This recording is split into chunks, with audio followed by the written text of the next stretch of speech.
माता की, भारत माता की, भारत माता की, नरसिंह भगवान की, नरसिंह भगवान की, नर्मदे मैया की, नर्मदे मैया की, हर हर महादेव। केंद्रीय मंत्री, लोकप्रिय जनप्रतिनिधि के रूप में जिन्होंने संघर्षों से तप करके देश की संसद और केंद्रीय मंत्रिमंडल के माध्यम से इस पूरी धरा को, पूरे मध्य प्रदेश को गौरवान्वित किया है, उनकी सादगी, उनका संघर्ष, उनका समर्पण वर्तमान पीढ़ी के लिए एक नई प्रेरणा बनती है। ऐसे माननीय श्री प्रहलाद सिंह पटेल जी, राज्यसभा के माननीय सांसद श्री कैलाश सोनी जी, गाडरवाड़ा से भारतीय जनता पार्टी के प्रत्याशी माननीय सांसद राव उदय प्रताप सिंह जी, तेंदुखेड़ा से श्री विश्वनाथ सिंह पटेल जी, निवर्तमान विधायक श्री जालन सिंह पटेल जी, जिलाध्यक्ष अविलास मिश्रा जी, गोटे गांव से श्री महेंद्र नागेश जी, श्रीमती ज्योति नीलेश काकोड़िया जी, सुशीला उमार जी, नीरज दुबे जी और भारी संख्या में नरसिंहपुर विधानसभा क्षेत्र की आज की सभा में उपस्थित नरसिंहपुर से जुड़े हुए सभी उपस्थित भाइयों और बहनों, इस पावन धरा को नमन करते हुए मैं आप सबका हृदय से अभिवादन करता हूं। भाइयों बहनों, ये मेरा सौभाग्य है कि भगवान विष्णु के एक मानवीय अवतार प्रभु श्री राम की पावन धरा से आज मैं भगवान विष्णु के ही एक महत्वपूर्ण अवतार भगवान नरसिंह की इस पावन धरा पर मां नर्मदा के तट पर आप सबसे संवाद करने का मुझे सौभाग्य प्राप्त हुआ है। भाइयों बहनों, मैं इसके लिए माननीय श्री प्रहलाद सिंह पटेल जी को हृदय से धन्यवाद देते हुए उनका आभारी हूं कि उन्होंने मुझे इस अवसर पर यहां बुलाया है। भाइयों बहनों, हम सब जानते हैं मध्य प्रदेश में कांग्रेस की अराजकता, गुंडागिर्दी और भ्रष्टाचार के खिलाफ नंगे पैर संघर्षों से तपा हुआ कोई योद्धा है तो वह नाम है प्रहलाद सिंह पटेल का। और किस भीषण स्थिति में इन्होंने उस समय संघर्ष किया था जब साधन नहीं थे। केंद्र और राज्य में कांग्रेस की सरकारें हुआ करती थी, कोई उनके खिलाफ आवाज उठाने वाला नहीं मिलता था। और तब संघर्ष के साथ साथ जब राम जन्मभूमि आंदोलन के लिए अभियान चला था तो हमें याद है प्रहलाद जी की उस समय दाढ़ी और उनके बाल इतने लंबे थे। हमने कहा भाई आप तो साधु हो गए क्या? उन्होंने कहा नहीं, ये मेरा संकल्प है, जब तक गुलामी का ढांचा नहीं हट जाएगा तब तक मेरा ये संकल्प इसी रूप में आगे बढ़ेगा। और भाइयों बहनों, अब तो अयोध्या में भगवान राम का भव्य मंदिर बनकर के भी तैयार होने वाला है और 22 जनवरी को अयोध्या में प्रधानमंत्री मोदी जी के कर कमलों से 500 वर्षों के इंतजार को समाप्त करते हुए रामलला अपने भव्य मंदिर में विराजमान होंगे। हम सब राम भक्तों के लिए एक गौरवशाली क्षण होगा और इस अवसर पर आपका आह्वान करने के लिए मैं आपके बीच में विशेष रूप से उपस्थित हुआ हूं।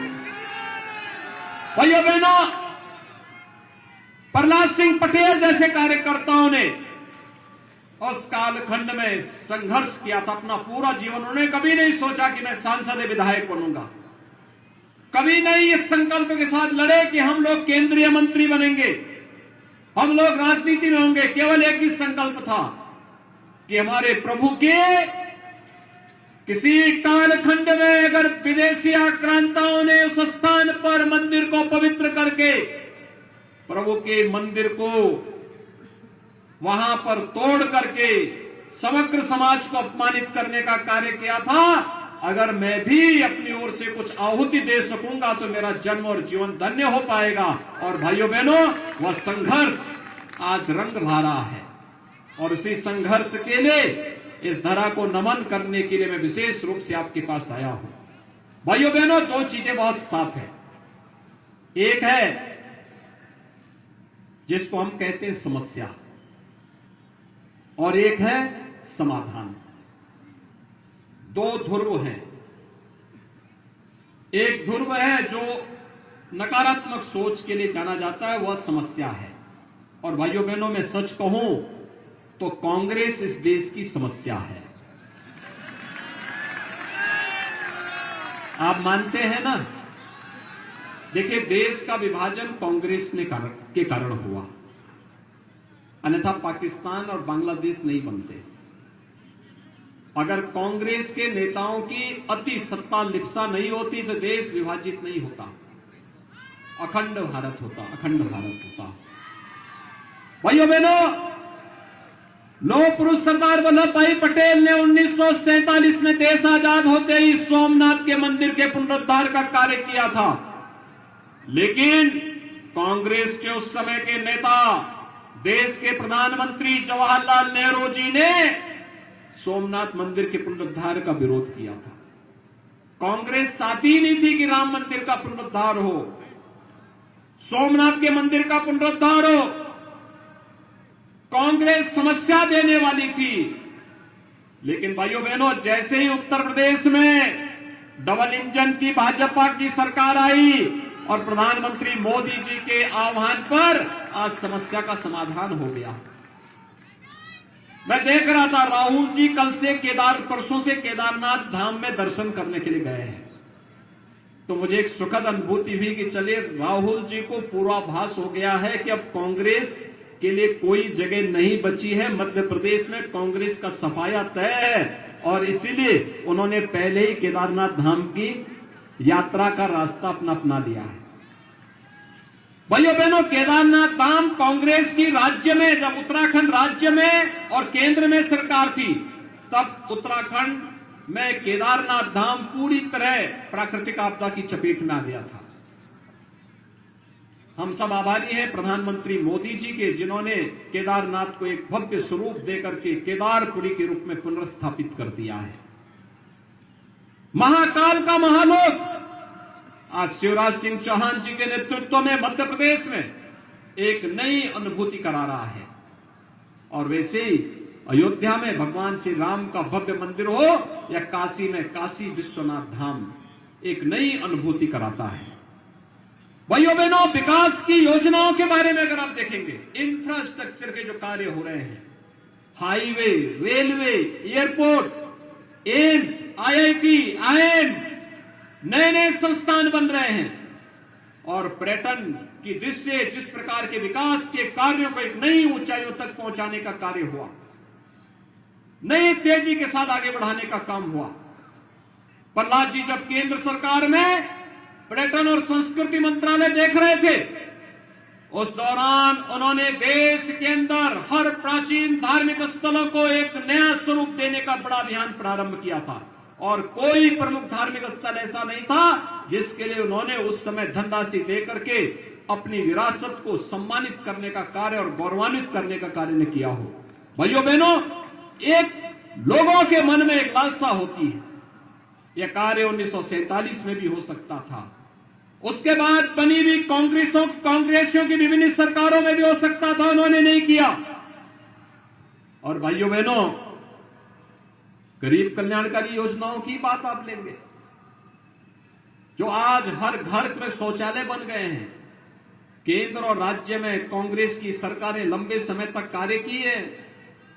यह कार्य कांग्रेस भी कर सकती थी। हर घर को आवास दे सकती थी, हर गरीब को आवास दे सकती थी, हर घर में बिजली के कनेक्शन दे सकती थी, हर गरीब परिवार को स्वास्थ्य सुविधा का लाभ दे सकती थी, हर गरीब को उज्ज्वला योजना का कनेक्शन दे सकती थी।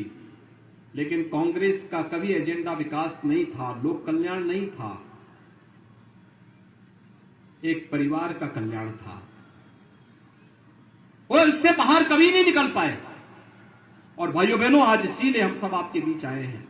भारतीय जनता पार्टी ने जो कहा वो करके दिखाया, समाधान किया, और समाधान को निकाल करके आपके बीच में लाने का कार्य अगर किसी पार्टी ने किया है, वह भारतीय जनता पार्टी ने किया है। चाहे वह देश की सुरक्षा का हो, देश की समृद्धि का हो, लोक कल्याण का हो, युवाओं के रोजगार का हो, चाहे वह पेयजल की समस्या का समाधान का हो, चाहे खेती की समस्या का समाधान का हो, चाहे वह प्रधानमंत्री किसान सम्मान निधि की योजना के माध्यम से हर किसान को सम्मानित करने का कार्य हो। ये सभी कार्य तो भारतीय जनता पार्टी ने, प्रधानमंत्री मोदी जी ने किया। और भाइयों बहनों, इसीलिए हम सबका एक संकल्प होना चाहिए।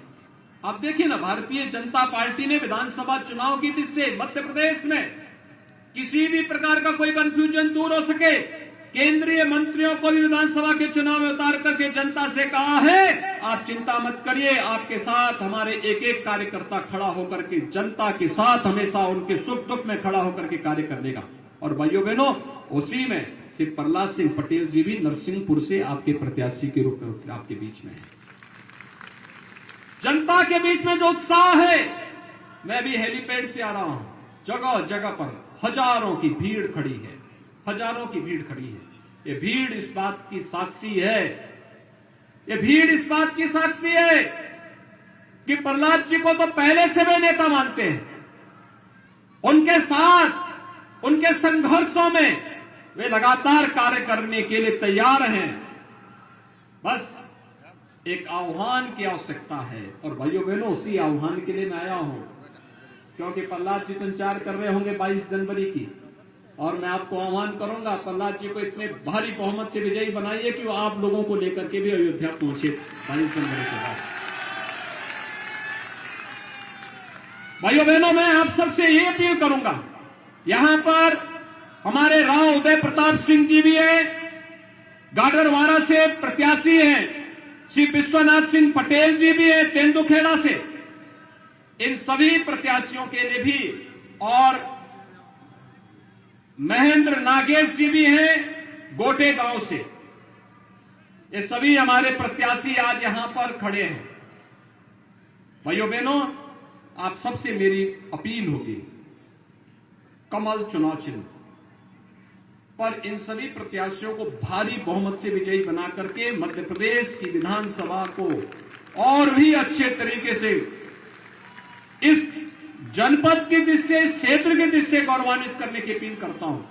क्या आप सभी सहमत हैं? सभी लोग सहमत हैं? सभी लोग सहमत हैं?